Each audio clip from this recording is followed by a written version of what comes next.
माझ्या बालमित्रांनो, तुमचे मराठी बेड टाईम स्टोरीजमध्ये स्वागत आहे. आजच्या आपल्या गोष्टीचं नाव आहे रंपलस्टिल्टस्किन. एका घनदाट जंगलाच्या बाजूला एक सुंदर राज्य होते. त्या राज्याच्या राजाचे नाव आर्यवीर होते. आर्यवीर राजाच्या नगरीमध्ये एक टोपीवाला राहायचा. ह्या टोपीवाल्याला एक सुंदर, सालस आणि अतिशय हुशार अशी मुलगी होती. या हुशार, मनमिळावू, प्रेमळ मुलीचं नाव लिली होते. पण हे लिलीचे वडील जे टोपी विकायचे ते मात्र खूपच खोटं बोलायचे आणि उगाचच स्वतःचं खोटं सांगून सांगून प्रशंसा करून घ्यायचे. बऱ्याच जणांना फसवायचे. एकदा राज्यातल्या काही मंडळींनी एकत्र येऊन राजाजवळ त्याची तक्रार करायचं ठरवलं. राजा दर सोमवारी आपल्या प्रजेला भेटत असे. तेव्हा या मंडळींनी एकत्र येऊन राजाला ह्या टोपीवाल्याची तक्रार केली. कसं खोटं बोलून हा टोपीवाला सर्वांना फसवतो, कसा लुबाडतो, याचे बरेच किस्से राजाला सांगितले. तेव्हा राजाने या टोपीवाल्याला अद्दल घडवायचे ठरवले. त्याने त्याच्या शिपायाकरवी त्या टोपीवाल्याच्या घरी जाऊन राजदरबारात येण्याचे त्याला निमंत्रण दिले. टोपीवाला खूपच खुश होता.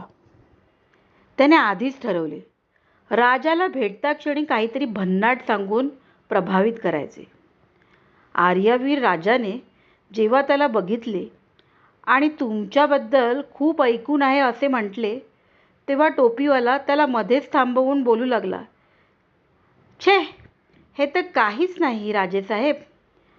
मी तुमच्यासाठी किती महत्त्वाचा माणूस आहे हे मी तुम्हाला एक गोष्ट सांगितल्यावर नक्कीच समजेल. राजा आश्चर्यचकित झाला आणि म्हणून राजाने त्याला विचारले, अशी काय गोष्ट आहे, सांग बघू. त्यावर तो टोपीवाला म्हणाला, राजा, माझी मुलगी लिली ही जगातली सर्वात मोठी जादूगर आहे. तिने ठरवले तर तुमच्यापेक्षा सुद्धा ती श्रीमंत होऊ शकते. राजाने विचारले, कसे? त्यावर तो टोपीवाला सांगू लागला, माझी मुलगी गवताच्या भुशाच्या पासून सोन्याचे रीळ बनवते. हो हो, सोन्याचा धागा बनवू शकते. राजाला तर माहीतच होते की हा टोपीवाला खोटं बोलते, पण तरी पण त्याने त्याला अद्दल घडवण्यासाठी म्हटले, अरे वा, असं काय?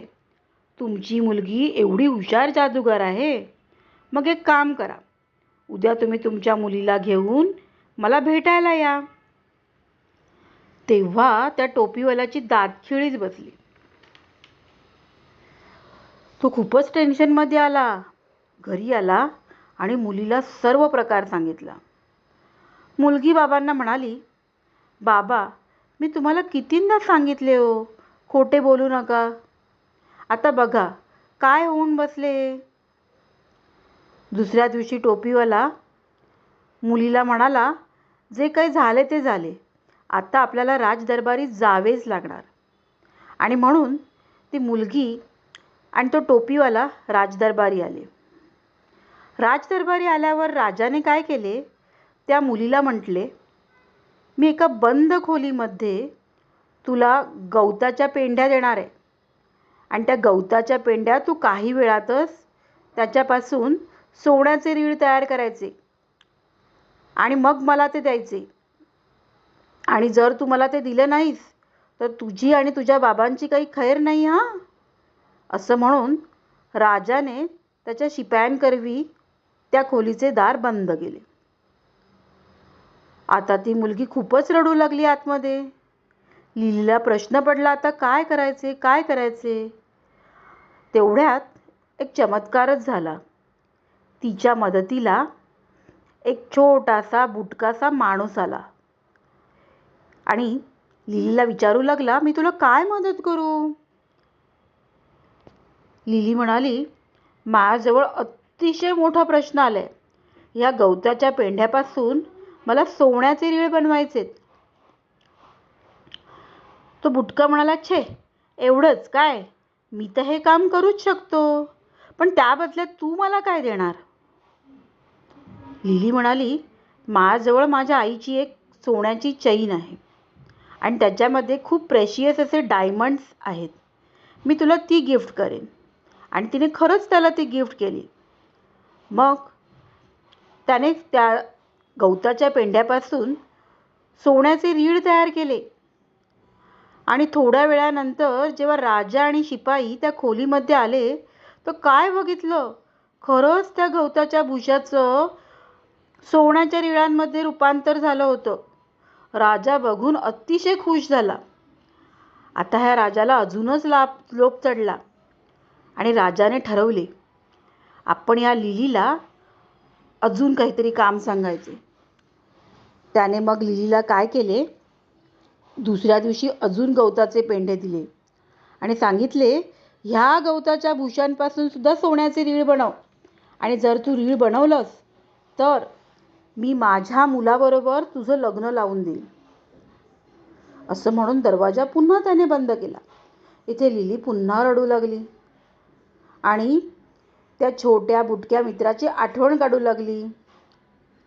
त्याला मदतीला येण्याची विनंती करू लागली. आणि काय आश्चर्य, क्षणात तो बुटका इसम तिथे हजर देखील झाला. त्याने लिलीला विचारले, आत्ता तू मला काय देणार मी तुला मदत केली तर?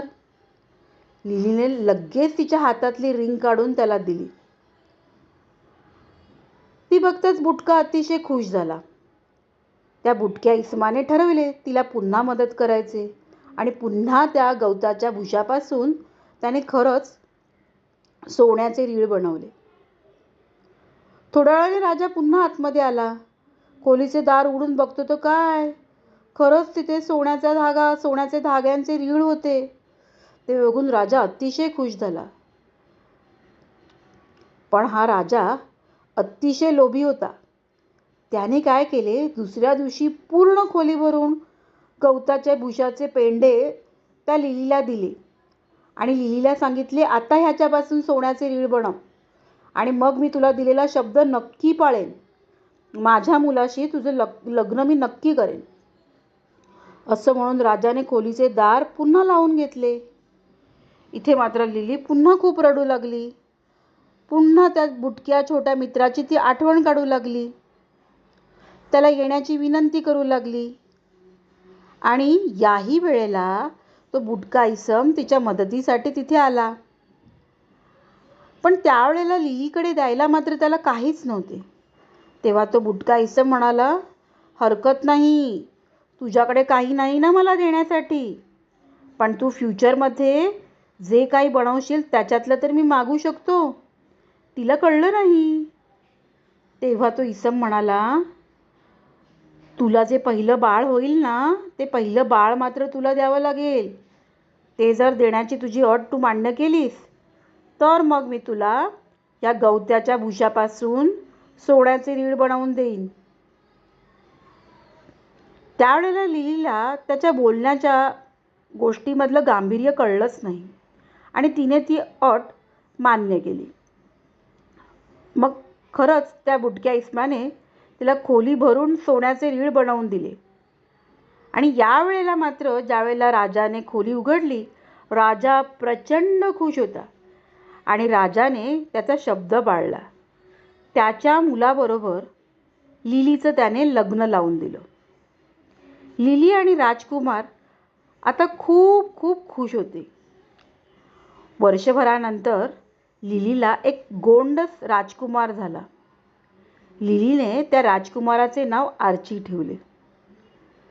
लिली खूप आनंदी होती आणि तिने आणि तिच्या नवऱ्याने यावेळेला त्यांच्या बाळाचा पहिला वाढदिवस खूप छान साजरा करायचा ठरवला. पण पहिल्या वाढदिवसाच्या आदल्या दिवशीच काय झालं, तो बुटका इसम सांगितल्याप्रमाणे तिथे आला आणि म्हणाला, आता लिली तुला मला बाळ द्यावं लागणार. लिली घाबरली. लिलीला आठवलं की तिने तर असं वचन दिलं होतं त्या बुटक्या इसमाला. ती त्याला विनंती करू लागली, नका ना असं करू, हे माझं छोटं बाळ माझ्याकडेच राहू देत, तुम्हाला काय पाहिजे? सोनं पाहिजे, चांदी पाहिजे, डायमंड्स पाहिजेत, काय पाहिजे तुम्हाला? मी सगळं तुम्हाला द्यायला तयार आहे.